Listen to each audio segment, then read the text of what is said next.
Assalamualaikum teman-teman, kembali lagi bersama saya. Kali ini saya tidak sendiri karena saya bersama beberapa teman kelompok saya. Kami ditugaskan untuk mencari tahu tentang sistem administrasi di kantor Samsat Kota Ternate atau mewawancarai tentang sistem informasi manajemen di kantor Samsat Kota Ternate. Selain itu, kami terbagi atas dua kelompok. Kami dari Universitas Muhammadiyah Maluku Utara, Fakultas Ekonomi, Prodi Akuntansi semester 4. Dan kami ditugaskan untuk meneliti atau mewawancarai di kantor Samsat Kota Ternate, khususnya pada tahun 2022. Sebelum saya dan teman-teman kelompok membahas tentang sistem administrasi pada kendaraan bermobil, saya selaku ketua kelompok mengucapkan terima kasih kepada dosen pengampu mata kuliah Sistem Informasi Manajemen, yaitu Bapak Irman Mamulati, SE AKMSA, yang telah mempercayai kami untuk meneliti di kantor Samsat Kota Ternate. Dan kami juga mengucapkan terima kasih kepada Bapak Faujan SE di bagian kasih penagihan yang telah bersedia untuk memberikan informasi terkait sistem administrasi dan juga kebijakan-kebijakan yang ada pada kantor Samsat Kota Ternate. Saya juga mengucapkan terima kasih kepada dua kelompok atas kerjasamanya sehingga penugasan ini berjalan dengan baik. Teman-teman, di samping ini adalah Bapak Faujan SE di bagian kasih penagihan kantor Samsat Kota Ternate, yang merupakan orang yang membantu kami dalam memberikan informasi terkait sistem administrasi kendaraan bermotor dan juga bermobil. Beliau tidak hanya membantu kami dalam hal wawancarai, karena beliau juga bisa membantu kami, bahkan masyarakat umum, dalam kendala pembayaran administrasi kendaraan bermotor maupun bermobil. Oke, baik teman-teman, pembahasan selanjutnya akan dibahas oleh Fandi Adrianto, Gaul Fikri, Fatma Santiriska Mansur, dan juga Rosalia Gajali. Pada slide ini kita akan sedikit berbicara tentang latar belakang di mana sistem administrasi manunggal di bawah satu atap atau lebih dikenal dengan Samsat Kota Ternate ini merupakan suatu wadah yang melaksanakan tugas bersama-sama dan juga menyiapkan mobil Samsat keliling yang nantinya akan digunakan dalam melayani wajib pajak baik secara langsung dan berkewajiban untuk memberikan pelayanan kepada masyarakat dalam bidang pendaftaran kendaraan bermotor, pembayaran pajak kendaraan bermotor, lalu pembayaran biaya balik nama kendaraan, dan juga sumbangan wajib dana kecelakaan lalu lintas jalan.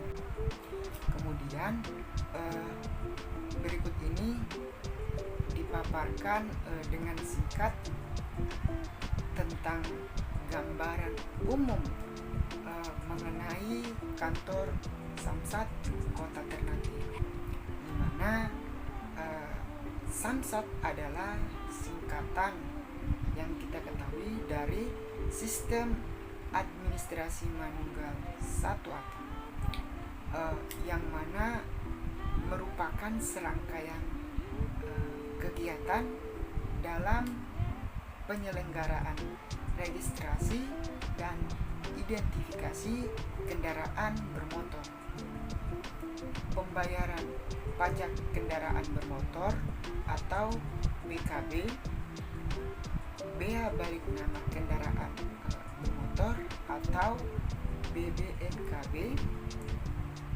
pembayaran sumbangan wajib dana kecelakaan lalu lintas atau dikenal dengan SWDKNLJ, dan angkutan jalan secara terintegrasi serta terkoordinasi dalam kantor bersama Samsat.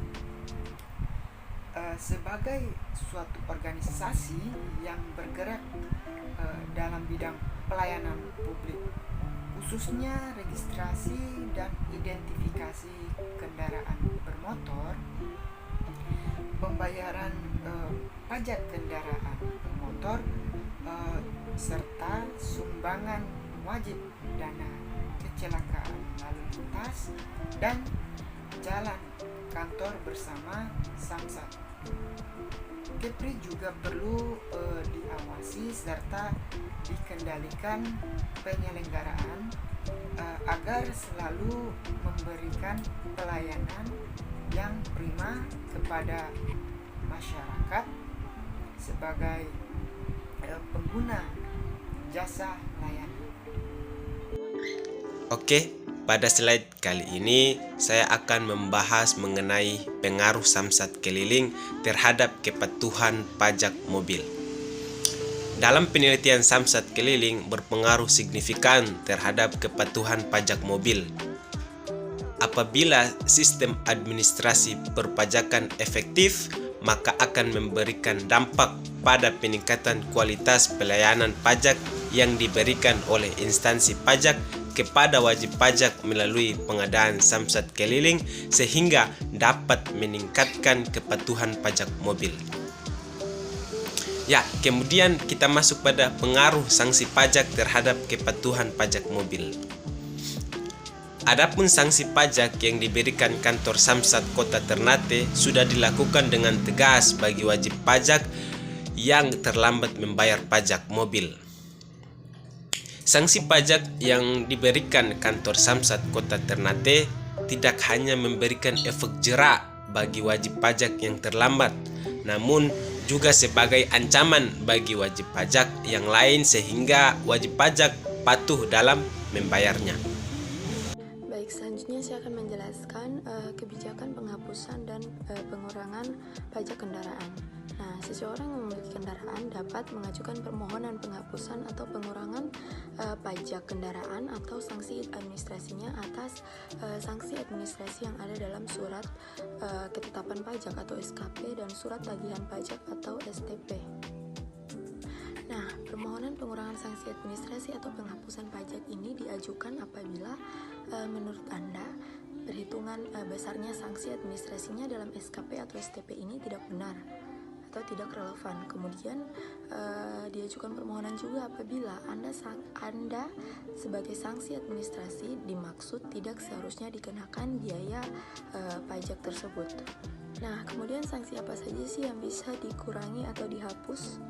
Nah, sanksi administrasi atau sanksi penghapusan pajak ini berupa bunga, denda, kemudian kenaikan yang terutang sesuai dengan ketentuan peraturan perundang-undangan perpajakan dalam hal sanksi tersebut dikenakan karena kehilafan wajib pajak dan bukan karena kesalahannya.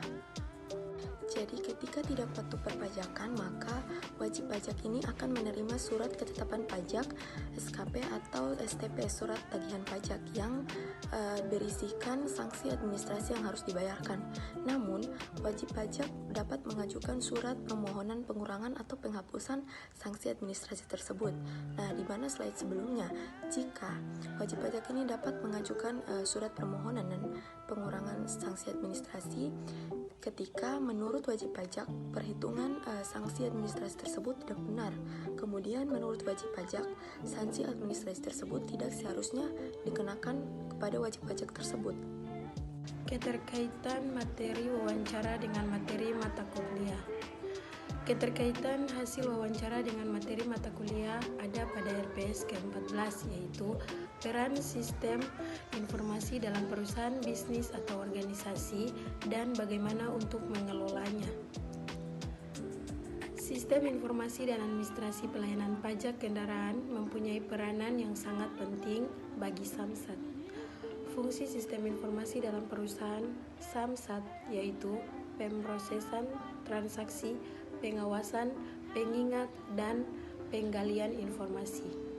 Oleh karena itu, perusahaan Samsat memiliki kewajiban bagaimana memahami, menghasilkan, dan mengembangkan sistem informasi dan administrasi yang baik dan relevan bagi masyarakat. Dalam perusahaan Samsat terdapat peran sistem informasi. Yang pertama, meningkatkan akurasi data yang mana ada banyak sistem informasi yang bersirkulasi dalam perusahaan. Sebut saja administrasi, keuangan. Data-data tersebut harus diperhatikan secara saksama dan akurat sebab akan mempengaruhi keputusan dalam penerapan strategi. Yang kedua, memudahkan koordinasi divisi yang mana sistem informasi manajemen menyediakan layanan yang dapat dipakai sebagai dasar perencanaan, pengawasan, hingga pengesahan yang dilakukan pihak manajemen. Sistem informasi dan administrasi perusahaan Samsat juga menjadi tolak ukur bahwa perusahaan tersebut sudah sangat baik dengan sistem informasi yang baik pula. Jadi, dari penjelasan di atas, hasil wawancara kami menyangkut dengan RPS 14 yaitu sistem informasi dan administrasi dalam suatu perusahaan, lebih tepatnya kantor Samsat Kota Ternate. Baik, itulah paparan materi yang dibawakan oleh kelompok saya. Jadi dapat disimpulkan bahwa kantor Samsat merupakan tempat pembayaran pajak kendaraan setahun sekali. Selain itu, kepanjangan dari Samsat adalah Sistem Administrasi Menunggal Satu Atap. Jadi, semua pembayaran pajak kendaraan apapun itu harus melalui kantor ini. Dan teman-teman harus ketahui bahwa di sekarang ini sudah ada mobil Samsat keliling dan juga teman-teman bisa membayar pajak secara online. Oke teman-teman, sekian pembahasan pada kali ini. Saya ucapkan sekian dan terima kasih. Fastabikul khairat. Wassalamualaikum warahmatullahi wabarakatuh.